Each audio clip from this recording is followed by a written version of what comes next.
नमस्कार। टीवी 9 के इस खास एपिसोड में आपका स्वागत है। सबसे पहले मैं आपको होली की ढेर सारी शुभकामनाएं दे दूं। जी हाँ, आज होली है और निश्चित तौर पर होली का त्यौहार काफ़ी शुभ और हर्षोल्लास वाला माना जाता है। तो जाहिर तौर पर होली तो मनाई जा रही है, लेकिन उनकी होली फीकी पड़ गई है जिनके टिकट कट गए और अब जिन्हें टिकट मिलने की कोई संभावना नहीं है। लेकिन आप चिराग की होली देखिए। चिराग पासवान हाजीपुर पहुंच गए अपनी मां के साथ और जोरदार होली मना रहे हैं। इसको आप सियासी होली कह सकते हैं, लेकिन उनके होली में जो जश्न दिखाई पड़ रहा है, उनके चेहरे पर जो खुशी दिखाई पड़ रही है, उससे यह बात तो बहुत साफ हो जा रहा है कि चिराग पासवान की होली बहुत शानदार बन रही है। और इसकी बड़ी वजह भी है। बड़ी वजह यह है कि सबसे पहले उन्होंने एनडीए में यह साबित कर दिया कि असली एलजेपी वही है। भले ही अभी भी पार्टी दो भागों में विभक्त है, औपचारिक तौर पर एक राष्ट्रीय लोक जनशक्ति पार्टी और दूसरी लोक जनशक्ति पार्टी रामविलास, लेकिन जो राष्ट्रीय लोक जनशक्ति पार्टी पशुपतिनाथ पारस की पार्टी है, वो लगभग अब ऐसे दिखाई पड़ रही है जैसे वो वेंटिलेटर पे हो। सवाल ये उठता है कि पशुपतिनाथ पारस क्या अब उस हैसियत में है कि अपनी पार्टी को फिर से रिवाइव कर सकें, क्योंकि बहुत तरफ उन्होंने हाथ पैर मारे और हाथ पैर मारने के बाद उन्हें अंत में कुछ मिलता हुआ दिखाई नहीं पड़ रहा है। लेकिन एक अच्छी बात भी हुई। अच्छी बात यह हुई है कि चिराग पासवान ने यह स्टेटमेंट दिया है कि वो हमारे परिवार के सदस्य हैं। वो अगर हमारे साथ आना चाहें, हमारे परिवार में जो बिखराव हुआ है, अगर वो साथ आना चाहें तो उनका स्वागत है। छोड़कर वो गए थे, मैं नहीं गया था। चिराग पासवान काफी मैच्योर्ड स्टेटमेंट दे रहे हैं। इसके मायने कई निकाले जा रहे हैं, लेकिन क्या इसके मायने ये निकाले जा सकते हैं कि चिराग पासवान जो अभी 3 सीटें हैं, इनफैक्ट 4 सीटें हैं, उस पर कहीं से पशुपतिनाथ पारस को चुनाव लड़ा सकते हैं? मुझे इसकी संभावना कम दिखाई पड़ती है। चिराग एक मैच्योर्ड स्टेटमेंट दे रहे हैं, राजनीतिक स्टेटमेंट दे रहे हैं, और निश्चित तौर पर वो चाहेंगे कि परिवार में बिखराव दिखे नहीं, क्योंकि इससे राजनीतिक रूप से उनका नुकसान होगा।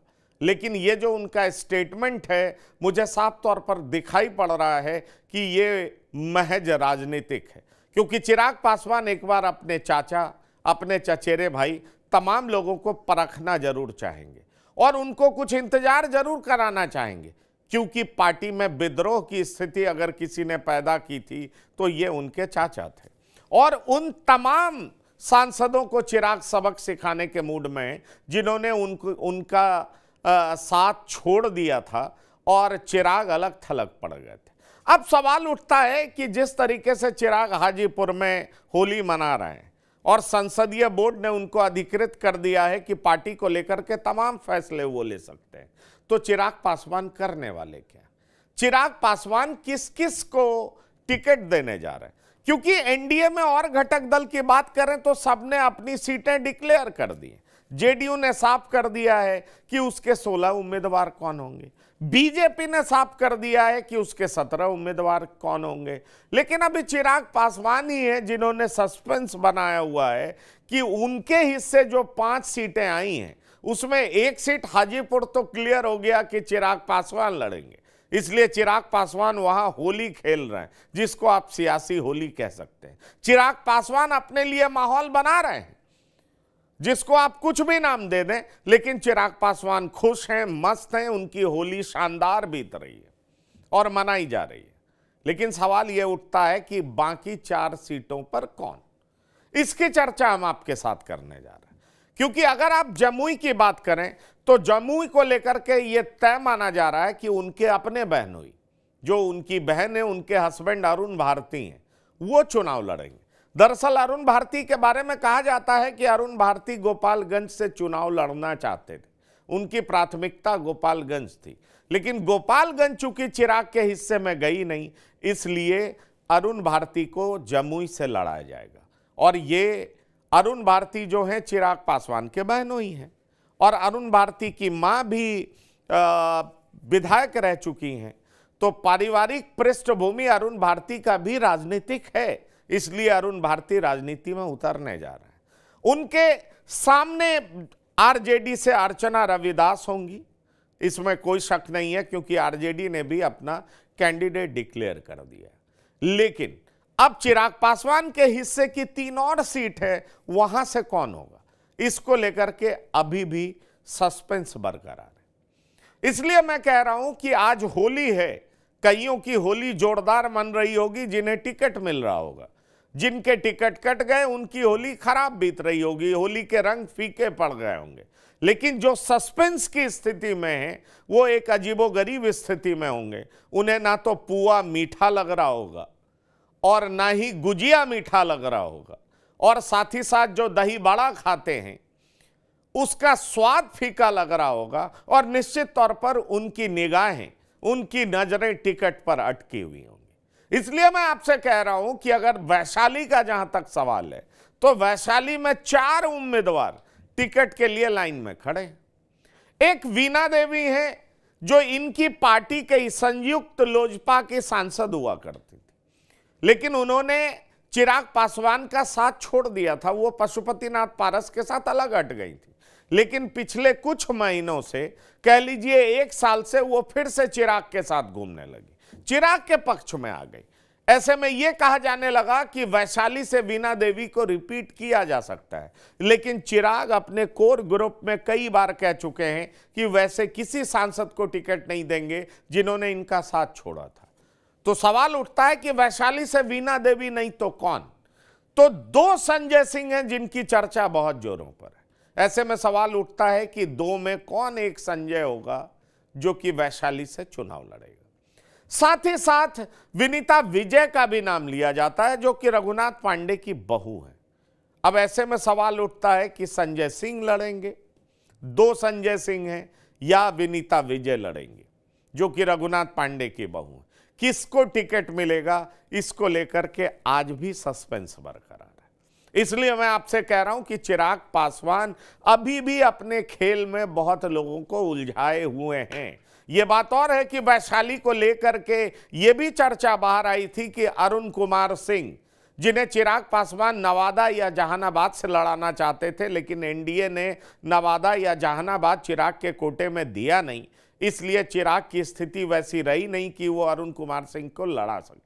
अरुण कुमार सिंह पूर्व सांसद हैं, जहानाबाद से सांसद रह चुके हैं। ऐसे में सवाल उठ रहे थे कि अगर जहानाबाद जेडीयू नहीं छोड़ती है और नवादा चिराग के हिस्से में जाता है तो अरुण कुमार सिंह चुनाव लड़ सकते हैं। लेकिन अब अरुण कुमार सिंह की कोई संभावना चिराग की पार्टी से तो नहीं है। वैसे उनको लेकर के ये चर्चा है कि किसी और दल से वो चुनाव लड़ सकते हैं, लेकिन ये अभी चर्चा के रूप में ही है। सियासत में चर्चाएं तो होती रहती हैं। अब आ जाइए समस्तीपुर को लेकर के, क्योंकि एक नाम जो अभी फिर से चर्चा में आ रहा है वो है शांभवी चौधरी का।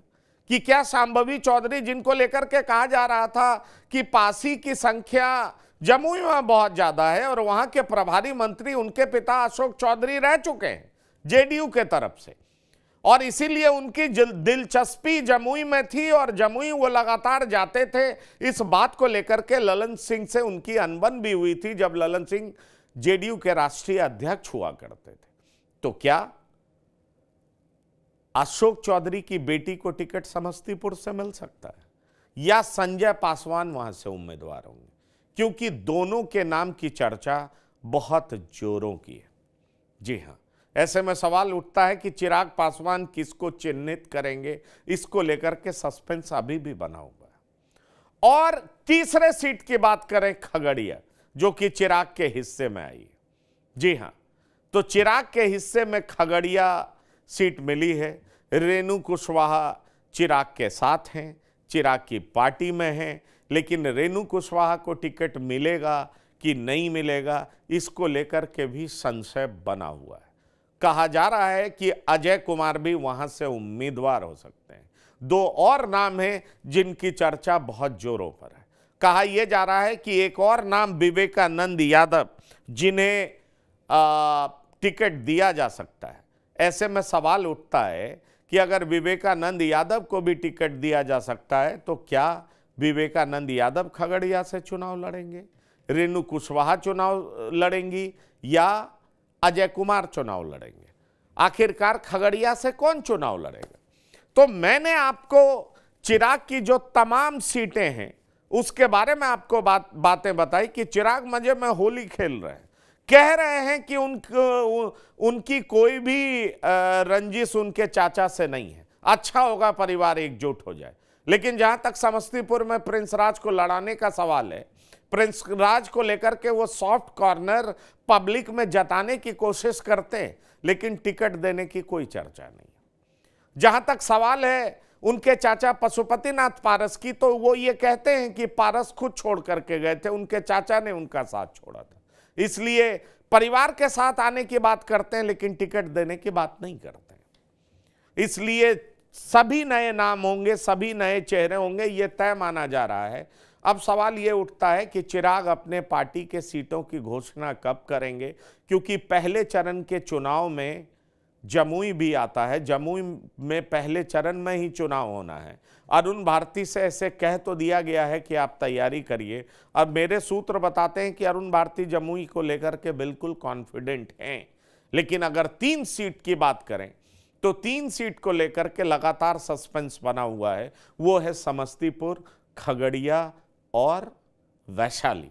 ऐसे में सवाल उठता है कि इन 3 सीटों पर किसको चुनाव लड़ाया जाएगा, क्योंकि अगर यहां पर उम्मीदवार की घोषणा चिराग करते हैं तो निश्चित तौर पर आरजेडी भी इस बात का इंतजार कर रही है कि आरजेडी इन सीटों से किसको लड़ाएगी, क्योंकि आरजेडी को लग रहा है कि अगर वैशाली से कोई राजपूत उम्मीदवार होगा तो निश्चित तौर पर वहां से किसी भूमिहार को लड़ाया जा सकता है, चाहे वैशाली से भूमिहार को लड़ाया जाए या मुजफ्फरपुर से भूमिहार को लड़ाया जाए, ये संभावना बन सकती है।